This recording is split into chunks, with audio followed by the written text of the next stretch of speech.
Misconceptions. I'm John Riggs again here with Joe Crowley. Trivial because we want to keep our topics light. Misconceptions because, well, we're not experts in the academic sense anyway. But we give our perspectives as two relatively formed individuals. Would you agree? I guess we do what we can. Right. I mean, we can read anyway. I've read. All right. So how you doing today? I'm doing a lot better than last week. I'm able to watch any channel I want on television these days. Listen to the radio if I so need to. How about yourself? You doing good? How you been? I'm alright. I'm a little bit sick. I was worried about being able to do this. I've been drinking Robitussin. But I went and I got some Starbucks. I got a pumpkin spice latte. You ever have one of those? I have. They are enjoyable. I don't know. I thought it was just okay. I only got one because people on Facebook said to get it, but I didn't think it was that good.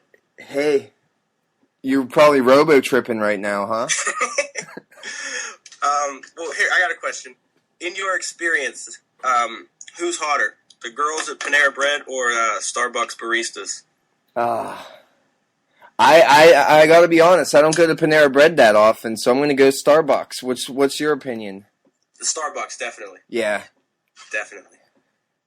Hey, we're two of a kind. Right.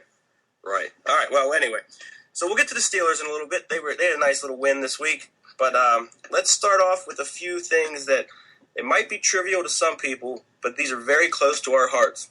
Unfortunately is right. The NHL lockout and your Pittsburgh Pirates. So where should we start? Let's talk about the Pirates. Just 2 months ago, they were the talk of the town, am I right? The talk of the town, man. My thought on the subject is they sucked for so long. They were just horrible forever. And now, the last 2 years, they decided, hey, screw it. You know what? We're going to change up a bit. We're going to be good, get everyone interested in us, and then just shit on all of their faces. I really think that they're just looking for any way to hurt us. They knew that they just couldn't hurt us that way anymore. So you're a baseball guy. You played baseball through high school, played enough baseball in your day.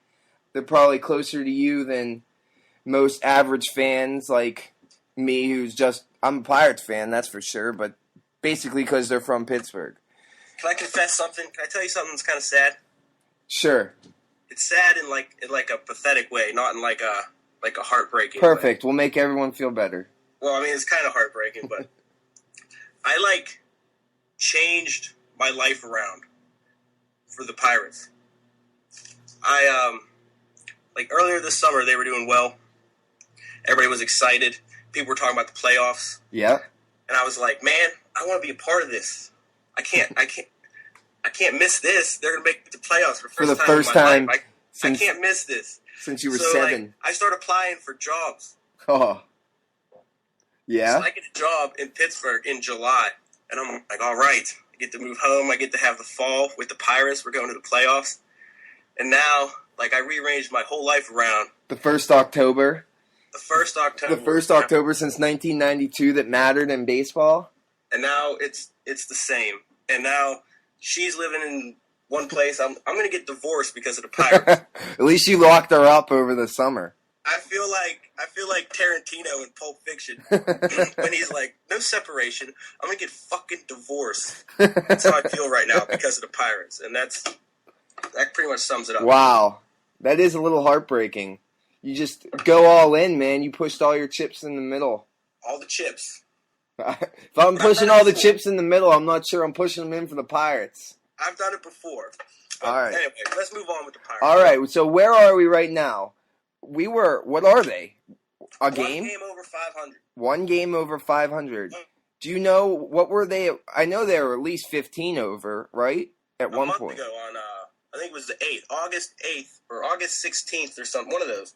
We were 16 games over 500. We're talking about playoffs, division titles. When they were playing the Reds. Now, I don't live in Pittsburgh at the moment, but I don't get baseball games. I get the hockey package and watch it on TV. But obviously, going into the season, I had no real reason to buy the baseball package. So when the Pirates started doing good, I followed every game on Gamecast on ESPN on my computer or on my phone. I remember going to... It looks like a triangle. It tells you where everybody's at. Yeah, it's actually pretty good. It was on MLB Network once because they never put them on national TV, and I was watching on MLB Network at the same time as I was watching on the computer, and it actually did a pretty good job of what was going on. And it's not that much more boring than regular baseball. But like I remember being at the movies, checking my phone to see if the Pirates were winning against the Reds, and it had to be around that same time. You were all in too, man. Yeah. Yep. You know what? Hey, I'm with you, man. You want to get on that when it's happening. It's something to say because I moved to Boston 5 years ago, and I moved up here with all intentions of not having many connections to the Pirates anymore. And if I wanted to, I could embrace the Red Sox. You know, the Red Sox are a big team, big money. Right. And I came up here, and I put my best foot forward and was like, fuck it, I'm not doing that. I'm not with you guys. I have to some degree embraced the Celtics a little bit just because Pittsburgh didn't have a team. Right. But at first I'd be like, oh, I'll go to the Red Sox game. They're like, don't you like the Pirates? I'm like, yeah, I like the Pirates. Then why are you going to the Red Sox game? Then fine, I'm out. I'm not going to the Red Sox game then. If you're going to make a big deal about me liking the Pirates. We got our own troubles. That's right. So what's the problem? You just said a month ago they were 16 games over 500. Now they're one game. That's just astronomical. What's going on? What's going on with the Pirates? They are falling apart, man. Collapsing. Epic collapsing. This is worse than last year. Do you remember last year they lost 19 games in a row? Is it worse? It's worse. Yes, it's worse. Last year, I feel like we had hope this year. I mean, we weren't talking about just winning games. We were talking about going to the playoffs. And they just shit all over it again. Is there any one problem? Is there something that we can point to? I wish there was one problem. I mean, I wish we could say, well, we can't pitch, or no, we can't hit, or this one guy sucks. But they all suck. None of them can pitch. None of them can hit. I mean, McCutchen, he was hitting 370 at the All-Star break. 370. That's, ridiculous. And he's down all the way down to 343, which is, awesome. Right. I mean, you can't. 343 is damn good. I'm not. Yeah, you can't complain about that. But he had to hit 370 for us to win. Were we doing good? Was he carrying us? Yeah, I guess so. Obviously. What about who's out now? Walker. Yeah, I don't know what's wrong with him. Has he been out since he got pegged that one game in the hand and got hurt? His wrist hurt, and then now his back hurts or something. It don't matter. It doesn't matter. I mean, the stars aren't that good. I mean, McDonald, remember, at the beginning of the season, we were talking we might have two aces. Yep. McDonald and Burnett. We're like, we're going to win playoff series. We got two aces. Now, McDonald, he's in the bull. They put him in the bullpen, and he's never pitched in the bullpen before. But what do you do? What was he? He was 10-1 going into the All-Star break, right? Or 10-2? Basically, what they said, you suck, and we can't cut you because you might not suck in the future, but you suck right now. I mean, I think he either needs to be cut or a sports psychologist or something. There's something wrong with him. What a disaster. It is a disaster. That's worse than the Red Sox. You hope that they're drinking beer and eating chicken because maybe you could fix that. Yeah, at least there's something to point to. So what about Hurdle and all this? Do you think he deserves any blame? Well, I mean, I guess the players play the game, but I mean, you got to do something. You got to shake it up. I mean, this is 2 years in a row where we were great for half the season, then awful for the second half. I mean, you need to get Lou Reed in here or something. Lou Brown, not Lou Reed. Lou Reed. Bring him in and shoot some heroin with everybody. Whatever worked. But no, Lou Brown to come in here and just start flipping tables and telling them to get that Olay bullshit out of here. It's Olay bullshit. Hurdle, he got a red face and he's fat, but I don't know if that makes you scary or respected. You got to think, where was he before Colorado? They went to the World Series and they fired him. So if you can't win 80 games, why should we keep you? Well, all things considered, I know every year I say at the beginning of the year, I say, if the Pirates break the losing season streak, if they go over 500, I will smile all the way to wherever I'm going. All day. Just because the Pirates have finally at least started to turn the ship around. What can we expect? I mean, is it just because of the collapse that it's so bad? I mean, they still have the talent. McCutcheon's still there, Burnett's still there. But, I mean, I don't expect anything. Going forward? I'd be a fool to expect something. Well, it looks like you did at one point, though. I mean, I was with you. Both of us were expecting, at a minimum, the second wild card spot, or hopefully the division title at one point. But I mean, like, how many times can I do this to myself? I know, and that's why I prefaced this whole conversation with the fact that we were numb to the fact for the last. I guess I've really been cognizant of it. I remember when I was a kid. I remember my old man talking about how Barry Bonds sucked and how he choked every year in the playoffs. I hate Barry Bonds. Back in the day. So, I don't even really remember. It all blurs together to me. So, like, I was cognizant of it for, I guess, I don't know, 10 years, give or take a couple. So, for half of it? For half of it, I'm cognizant of them sucking. But it wasn't really that bad until, like, recently. I mean... Yes, it was. It seemed like we were close, and then we weren't, and then we were close, and then we weren't. But now it's been going on for 20 years, and now it's like a thing. Right. And it's now become news on it in itself that we suck that bad.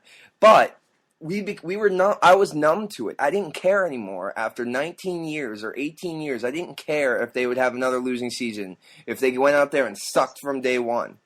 But now the last 2 years, it's much worse. Do you agree? Do you think it's worse to start out good and play worse, or do you think it's better because you have hope?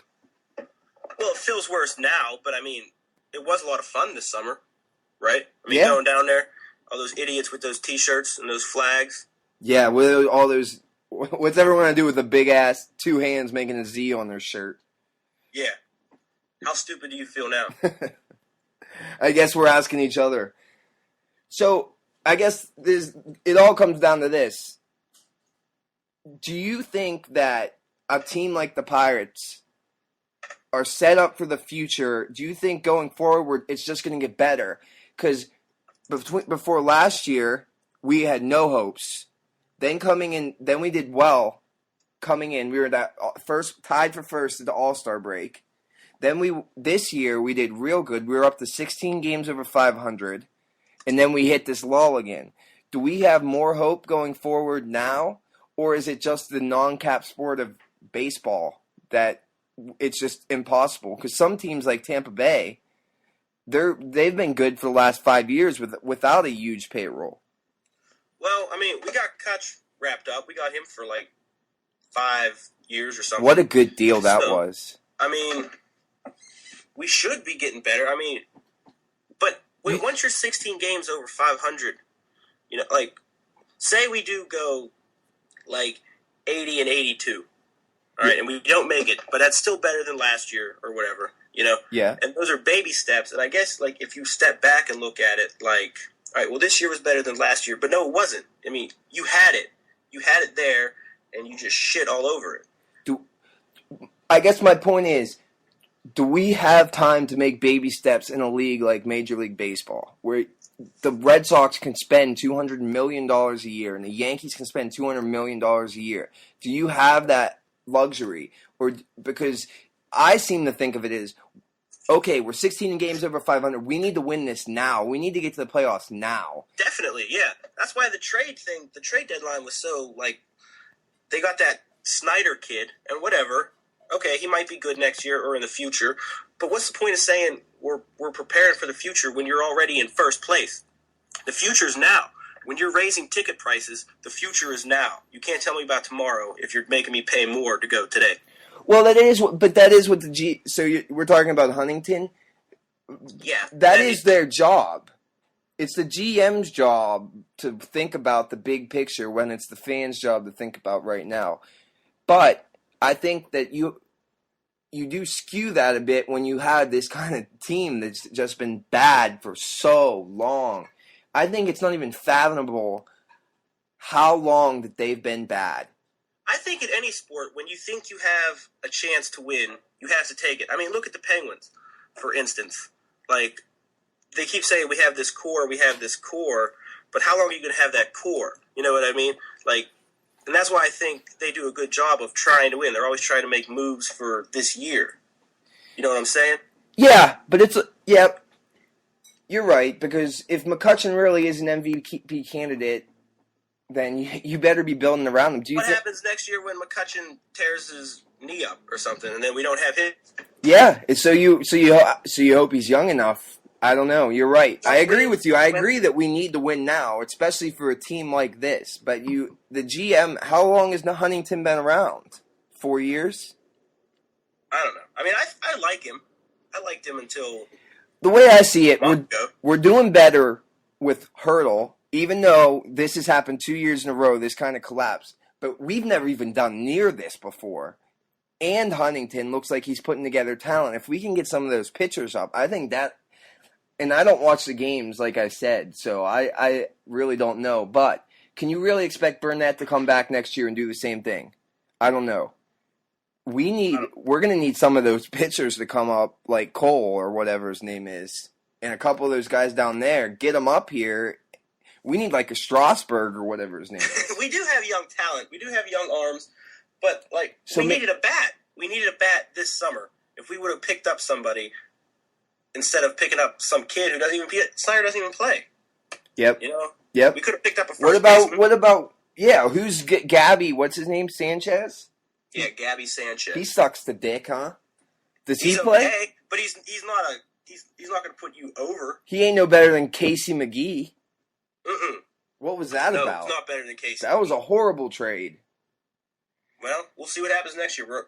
They're talking about the future again, because what else do they have to talk about? All right, so the last thing that I have to talk about is, can McCutchen still win the MVP? Because Braun is on fire. No, nobody's even talking about the Pirates anymore. Anytime so they talk about the Pirates, it's negative. Braun won it. I guess they went to the playoffs. So you think Braun? Because it's between McCutchen and Braun, right? If McCutchen has a hot 2 weeks, if he goes off like he did in June or July, and we make the playoffs or we're one game out, then he has a chance. But if he keeps... He's hitting 340... What'd you say? 342? And he has... 343, yeah. 343 and 28 home runs. That's great, but if you look at the trajectory, it's been going down. So you think they'll give it to Braun? They'll give it... I hate him. Why do you hate Milwaukee so much? Because they kick our ass all the time. Like, we went... What did we go, 20 games or something without beating them? Yeah, it's not good. Nope. I hate him. I hate him. And he's a cheater. He cheated. He didn't cheat. He cheated. He failed a drug test. They didn't uphold it. I can't believe they would... Some guy lost it. Well, obviously something happened. They don't do that to anybody. Yeah, something happened. The MVP failed a drug test, and they didn't want anybody to know it. They've been drug testing the whole time he's been in the league, right? Yeah. So why would he start taking it right then? I don't know. Maybe he was hurt. Maybe he was tired. Why do you like him? I don't know. My girlfriend's from Milwaukee. I hate Ryan Braun. If I caught Ryan Braun making out with my wife, I couldn't hate him any more than I already hate him. All right. Well, whatever. Let's move on. Let's talk about something else that sucks. All right. I can't wait. Let's talk about the NHL lockout. They're locked out today. Is that today the day? Saturday at midnight. Now, how the heck does this work? What day is midnight on? I think midnight is the first hour of Sunday, right? Yeah, it's Sunday morning. So they keep on saying Saturday the 15th at midnight. I have no idea what that means. Because it was after Saturday. So it was the first minute of the 16th. Either way, Sunday. Sorry, just a little gripe. So they're locked out. They're locked out. What does that mean? Oh, I don't want to bore everybody, but I do want to let people know what's going on. So I've been trying to follow this as much as I can. So if anybody asks, I can give an informative answer, and that's what I try to do pretty much with everything. So yeah. So what happened is the NHL wanted to start talking to so it's basically the NHL, who's the NHL, the commissioner, who's Gary Bettman, and the owners of each team, versus the Players Association, which is basically the Players Union, and the head of the Players Union is Donald Fehr. Donald Fehr. Wait a second. I have a question. Yep. Okay, so is the NHL its own thing and the owners different, or are the NHL and the owners they like the same thing? It's the same thing. So the NHL is the owners. Okay. So the NHL is the owners, and that's a huge sticking point in this whole thing. The NHL is the owners. So why are the players have no chance? But let's wind it back a little bit. After it's locked out, that's the basic nuts and bolts of it. The players have no chance, even though I think they're right in this instance. So what happened was, I'll wind it back and start it from the beginning. The NHL wanted to talk to the players last year during the season. They had just picked up Fehr as the head of the union. And he used to work for baseball. Oh yeah, what did he do? The 95 lockout or the 94 lockout, not the lockout, the strike. You guys are in trouble. Oh yeah, there's no chance, and it's so depressing. So what they did was they finally started talking the end of July, and the NHL said, right now the players get 57% of all hockey related revenue. That means all jerseys, merchandise, all kinds of stuff. And then there is tickets too? Yep. Okay. And then the owners obviously get 43%. At the last lockout, which happened just 7 years ago, I remember it. They locked out the whole season, didn't play at all, and the owners won. They got the salary cap, which is huge in any sport, because once you get a salary cap, you're not going back. And 7 years ago, I was with the owners. I thought, especially being a Pittsburgh fan, we need a salary cap to compete. We need there to be some kind of cap on Philadelphia, the guy that owns the Flyers owns Comcast, who royally screws me in the ass every month for my cable bill. So what they did, they gave him the salary cap, and I don't know why they gave him 57%. But so they went back and they played these 7 years, and then it comes back to this. So now the owners say, well, that deal isn't fair. The players are getting too much, and we need the CBA to save us from ourselves, basically. So basically, the starting point was the NHL asked the players to take 43% instead of 57%. That's pretty big. Right. That's a huge drop. And the NHL said, fuck you. So then the players said, fuck you, left. And they went their own way for the next month, formulated their own plan, and came back and said, okay, here's how we see it. And they said, we will take this 57% that we get now. The league has been growing at a minimum of 2% for the last 7 years since the lockout. We'll take that 57% next year. But next year, the 57% will only be 55% of the total income based on the growth.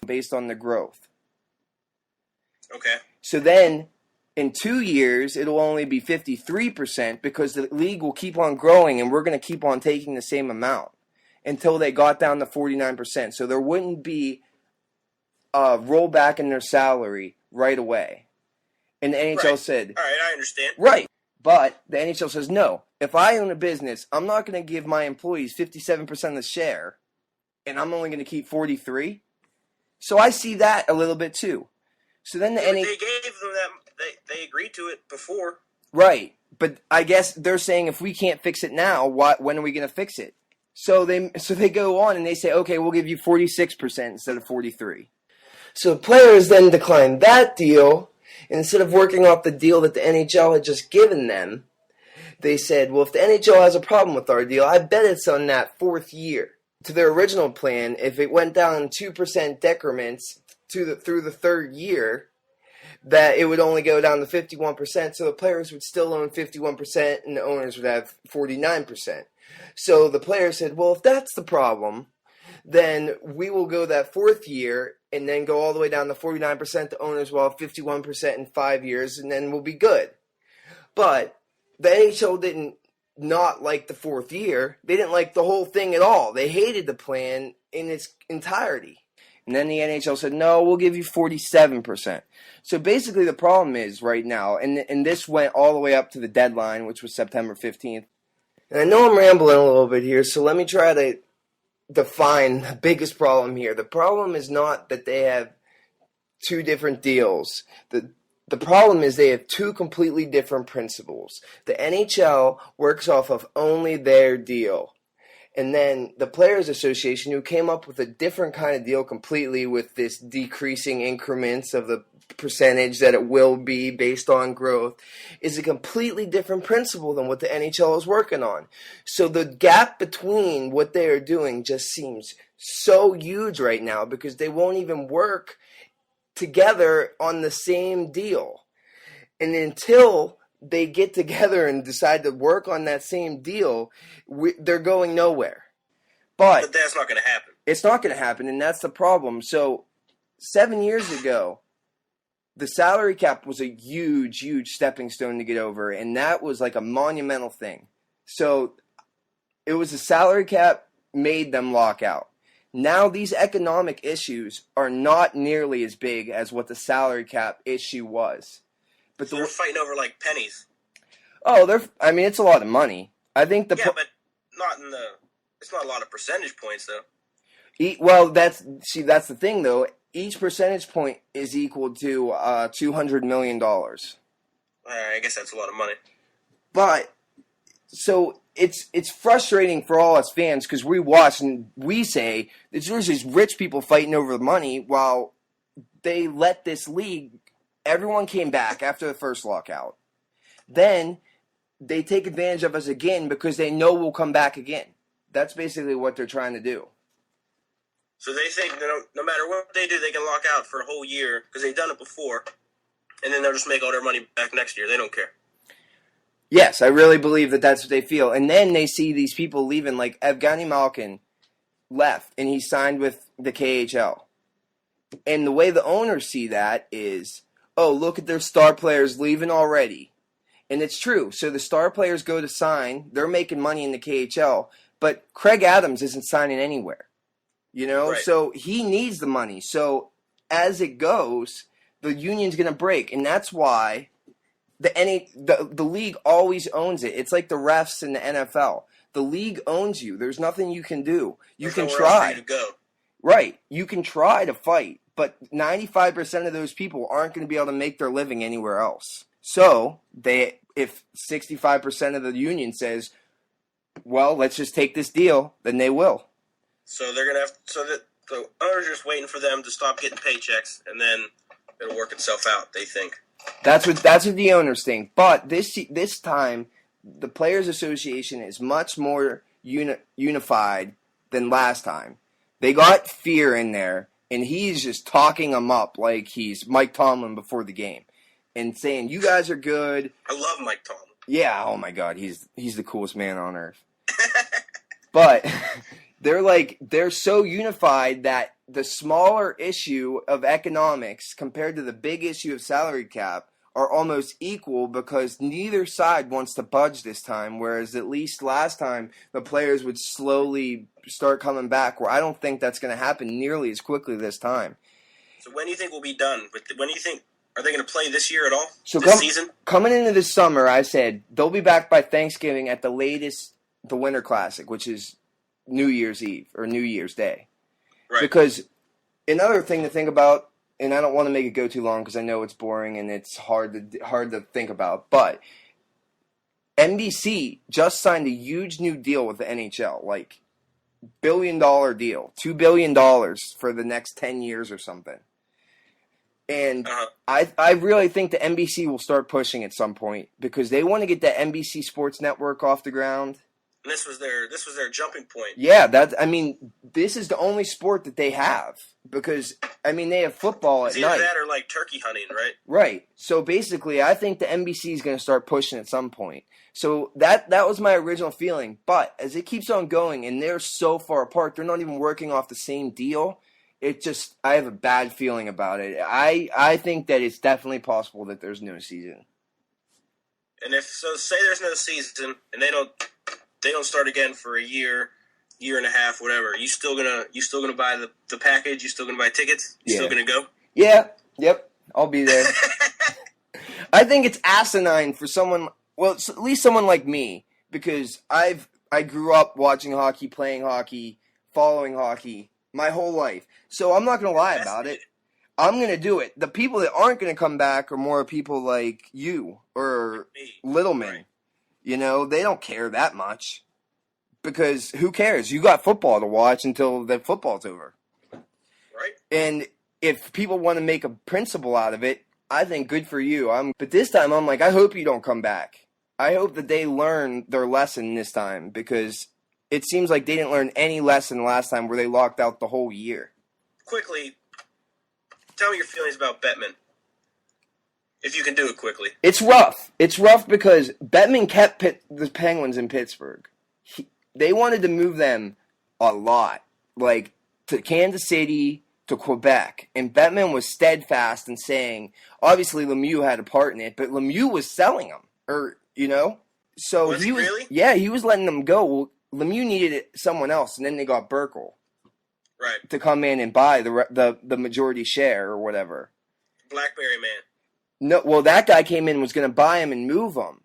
And he actually bought him, and then Bettman said, you can't move him, and he backed out of it. So Bettman really did save Pittsburgh hockey. And that's just the truth. And I hate the way he deals with this stuff, because he's a businessman. He's like, he goes into these decisions like, hell yeah. He goes into a negotiation like Sidney Crosby goes into the Stanley Cup final. Now, on the other hand, Bettman's such a freaking douchebag the way he does it, because he doesn't care about hockey. It comes off more and more so that he doesn't care. He doesn't care about hockey. So he doesn't care if they play or not. He makes $8 million regardless if they play or not. And that's the way he comes across to the rest of the league. Plus, he's doing his job. No one looks at the owners in these situations and says, those owners are the worst. No, everyone just looks at Gary Bettman and says, he's the worst. In that strange way, he's doing his job great. All right. Well, I'm pretty down now. Yeah, we'll beat the shit out of that horse. All right, you want to talk about the Steelers? You want to perk up a little bit? We could try. I don't know how happy I'm going to get, but let's talk about it. We beat the Jets. I mean, how happy? We were supposed to beat the Jets, right? Yes, I guess you could say that going into the season we were supposed to beat the Jets. But did you have your doubts after last week? After last week, yeah, I thought we were going to be in trouble. Not only with our game, but also with the Jets game. The Jets looked real good last week. Against Buffalo. Buffalo? Yeah, but Buffalo was supposed to have a good year this year. You're right. But, Buffalo sucks. Okay, fuck them. I guess. All right, well, are you on the F Todd Haley bandwagon now, or do we have to cool our Jets? I texted you about halfway through the first quarter or the second quarter. The first quarter I got to see on television, but the second quarter, and he ran like a end around to Antonio Brown on 3rd and 6 from the 30-yard line, and that really pissed me off. But hey, I'm gonna stay off the hate bandwagon. How do you feel? I'm still on the hate bandwagon. I think we need to use our tools that we have. I mean, Redmond, he's no good. Dwyer, he's no good. We don't have a running back, so why don't we just air it out? What happens when Mendenhall comes back? Do you say we still air it out? Well, I don't know. We'll see if he can play or not. But I know that Redmond can't, and I know that Dwyer can't. See, I think Redmond's okay when it's 4th and 1 or 3rd and 1 on the goal line. Like, as he showed at the end of that game. I think that he's good on those short yardage plays, and we haven't had that in so long. But I agree with... Yeah, since that. I mean, it's getting there, 8 years ago. Yep. But since then, we haven't been able to get those short yardage first downs, and I'm glad that we have him. That being said, he is fucking balls. He kept on getting tackled. He got tackled behind the line of scrimmage 6 times in the first half. That's brutal. Well, who we got coming up? Oakland. In Oakland. So Oakland's a rough game to play at. Although they just Lost to the Dolphins. got their ass beat by the Dolphins. The Dolphins. So that makes me actually more scared of them.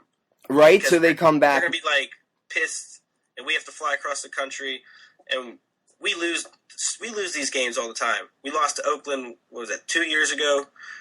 Kansas City that one time. I mean, this is just tailor-made for us to shit the bed. I know, but at the same time, we lost to Denver already, and I think that might help us out. So last year when we lost that first game, we straightened up a little bit after that. So maybe this year that after we've already lost the first game, we can't afford to go 1-2, and that's the only thing we can lean on is the hope that the Steelers know they can't go back to a losing record. They have to keep on winning. Jude, what did you think about the referees' play yesterday? You have any thoughts on that? They're awful. Oh my God! But it's actually kind of more entertaining. I was so pissed yesterday. They helped us out though. I mean, New England lost, Baltimore lost. Yep, but and then they had that. I guess the big thing yesterday was that pass interference call on Ike halfway through the. Ridiculous. Oh my God! I lost my mind. I'm surprised my neighbors didn't come up and knock on my door and yell at me for yelling. He was like feet away from him. You could fit another person between them. I think they wanted to call the flag on Clark, and so then they just ended up calling a call on whoever they could call it on. I heard on the radio today Mike Pereira, I think his name is. He's the ex-head of officials. He works for Fox. You know, they bring him in. Yeah. And he was like, he said that last week that they did okay, but this week it's catastrophic. He said he gives them a D-, and that they need to get this thing figured out by next week. Do you think that the NFL could get the regular refs in by next week? What do you think the odds on that are? I think Goodell is he's smarter than Bettman, but he's just as big of a dick. He thinks he's like in charge of the world. Oh man, they need to fix it. As I said last week, it's funny because the NFL will fine you for anything that you do that demeans the integrity of the game. And then they just do this, which is the biggest degradation of the game that there could be. They put people in there that players don't respect the referees at all. They don't even know the game. No, because there are so many instances where they bring up that I don't even notice that are wrong. I guess in the St. Louis game, Steven Jackson went down on the 1-yard line. The referee said that he fumbled. And Jeff Fisher says, no, he didn't fumble, and threw a challenge flag. But coaches can't challenge turnovers.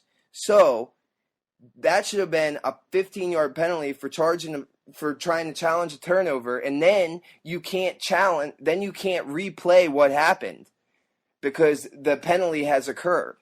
But instead, they gave him the challenge back, challenged it, gave it back to St. Louis, who kicked the field goal and then won the game by 3 points. So Washington should have got the ball and had the ball at the 35-yard line, and they ended up losing by 3 points because of the field goal that they got given to them by the refs. So they suck. Yeah, my point is they're giving away the games. Right. Like, so who knows? Like, when they're just making, you might not deserve to make the playoffs. Right, right. They can give away the whole season because the first week they were making stupid ass calls, and you're like, oh, it's kind of funny. You feel bad for them, but now they're giving away games. The Patriots game, they had a run for a touchdown, and they called it back on a hold that wasn't a hold, and then gave them the ball, and then the Patriots missed the field goal, so they missed the field goal they deserved to lose. But they won because they got the touchdown that shouldn't have been called back. And right. when you have them giving away the game... I mean, don't ask me to feel bad. Sorry for the Patriots, though. Oh, I don't. I was so happy. The Arizona fumbled it with like a minute left trying to run down the clock like some dumb-ass suckbag team. And I flipped out. I left the room, threw the remote control. I was like, I cannot believe that they gave you the game on a silver platter and you gave it away. I changed the channel. Then I got pissed at Dan Deerdorf on the Philadelphia game. So I switched back, and I was like, holy shit, Arizona won because they missed the field goal. Before we quit talking about sports, I have to mention this. Tino Sinceri, he is the Big East Player of the Week this week. Is anyone still in the Big East? It doesn't matter. But they beat Virginia Tech. That's not bad. 20-some points. And I'm happy for him. I was shocked when I saw I'm that. happy for the team, but I am actually shocked. You know, people say, like, I'm shocked. Or I am actually shocked. After watching the first two games? Right. I mean, I didn't watch this one, but I just wanted to congratulate them and the Pitt fans. But, I mean, Gardner-Webb is on the horizon, so... Who's that? Is that a quarterback? To be ready. Is that a team? Yeah, I don't know. I never heard of him, but I'm still worried about it. That's the team that's coming up. I thought it was like a hyphenated quarterback's name in your system. No, that's who we're playing next. All right, well, good luck. I kind of feel bad for you. You guys are like the Pirates. Yeah, it's awful. All right, so we got a new segment on the show called "What You Listening To." What you listening to? Band songs, whatever we're currently listening to. I don't know. It's supposed to be a clever name. What you got, man? What you listening to? First, or I haven't been listening to much new stuff, to tell you the truth. This week, I have been listening to music, though, since I can't listen to the radio, like I mentioned before. I've been listening to a lot of Third Eye Blind. You a Third Eye Blind fan? I was. I guess I still am. In 1994. Yeah, but I suggest that you check out their third CD. And I know this is saying a lot, because I really think that their first CD was one of the best CDs of the 90s. Definitely. But that third CD might be better. It's called Out of the Vein. That green one when he's talking about going down on Charlize Theron or something? Oh, yeah. How can you not get into that? You can masturbate to that. How come all his hit songs are about going down on or doing something? Hey, we all can relate, right? I guess so. I don't know. But you like it. You like the third one the best. I like the second one the best. I like Blue.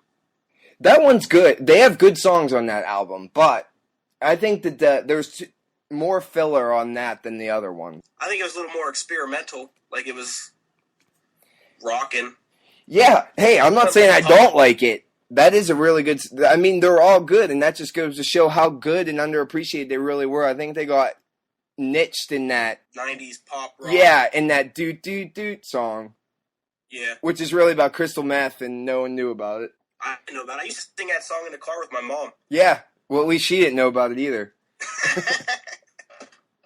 She might have. I don't know. So, what do you got? What's been on the headphones, on the Walkman? Well, I guess I'll talk about two records I listened to a lot this spring and this summer. Two of the new ones, I guess. I'm like you, I don't listen to too much new stuff. But the first one, the new Japan Droids record. You ever hear it? I downloaded the newest one, the one with 9 songs. Right, Celebration Rock. I love it, man. It's awesome. Like, I mean, the music, it's like driving and big, but it still has that garage band sound. You know, it's like a talented garage band that has like a producer, which I think is the best thing you could sound like. Yeah, I downloaded it because I heard a song that I liked, and I always do this. I download stuff, and then I never listen to it, and then like a year later, I'll be like, oh, I have that, after I hear another song, and then listen to it and love it. So maybe that will happen with that one. I think, is there only 2 guys in that band? Well, I mean, I think it's like I think you should check it out. I mean, the lyrics, I think they're like kind of poetic without being cheesy. They're like real straightforward. I mean, there might be some cheese, but they present it real matter-of-factly. They're like, the songs are all anthems. I think that's key. I'm a huge lyric person, but I don't like when people use words that make me go, ugh. Right. Well, I like these ones. I think it's like if Bruce Springsteen from Darkness on the Edge of Town wrote songs today, that he would write songs like these. That's a shining endorsement right there. That's a shining endorsement. My 2 favorite tracks are The House That Heaven Built and my favorite's Adrenaline Night Shift. All right, well, I'll have to check it out. I hope some of the listeners do as well. Who else? Who you got? Who was the last one? Joyce Manor. It's a punk band from California.